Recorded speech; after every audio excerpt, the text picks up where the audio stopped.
عملی فکری کام کیا۔ ادھر قوم کی تو کیا بات ہے، قوم تو فقط دارالمومنین نہیں، دارالائمہ بن گیا، اماموں کا گھر بن گیا۔ اور ایک دور میں اتنا غلبہ ہوا کہ میرے چھٹے بادشاہ نے اسی زمانے میں جب قوم کی آبادی، قوم کی طرف لوگ رجوع کرنا شروع کر گئے تھے، اس وقت فرمایا للہ حرم فی المکہ ولرسول حرم فی المدینہ ولامیر المومنین حرم فی الکوفہ لنا حرم فی القم ستدفن فی امرۃ من ولدی تسمى فاطمہ من زارہا وجبت لہ الجنہ۔ اللہ کا حرم مکہ، نبی کا مدینہ، مولا علی کا کوفہ ہے، ہمارا حرم آل محمد کا باقی کا قم میں، آنے والے حالات میں میری اولاد میں سے ایک مستور قم میں دفن ہوگی، جس نے اس کی زیارت کی اس کے لیے جنت ہے۔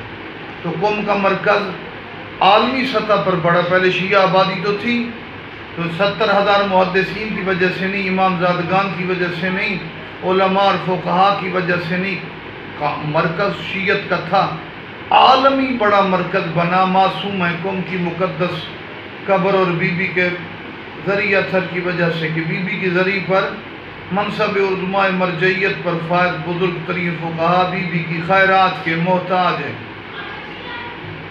تو بی بی کا نام اس لیے لیا کہ اب قوم کا ایک عالمی طور پر بلندی ہے۔ اور قوم کی تاریخ کے بارے میں بھی ایک جملہ کہتا جاؤں، عبد الرحمن ابن محمد ابن اشعث جو بنی امیہ کی طرف سے سیستان کا گورنر تھا، اس نے بغاوت کر دی بنی امیہ کے خلاف۔ اس دور میں حجاج بن یوسف ان لوگوں نے فوج کو بھیجا جا کے سیستان میں عبد الرحمن بن محمد بن اشعث کو شکست ہوئی، تو وہ وہاں سے پسپا ہو کر ایران کے سینٹرز درمیانی علاقے میں آ گئے۔ درمیانی علاقے میں ایک بستی تھی کمندان، جس میں اشعری خاندان کے لوگ بھی آئے اور انہوں نے کمندان بستی پر قبضہ کیا۔ فارسی زبان میں تو اس کا نام کمندان تھا، لیکن پہلے اور بعد میں اس کے بارے میں پیشین گوئی تھی کہ یہ قم، پھر کمندان سے تبدیل ہوتے ہوتے یہ قم بنا۔ اشعریوں نے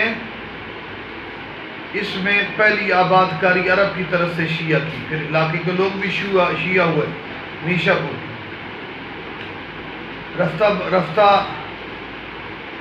آج کیفیت یہ ہے، نہ صرف قم، نہ صرف آل بغی کا شمالی علاقہ، نہ صرف تہران، بلکہ پورا ایران 93% شیعہ آبادی پر مشتمل ہے۔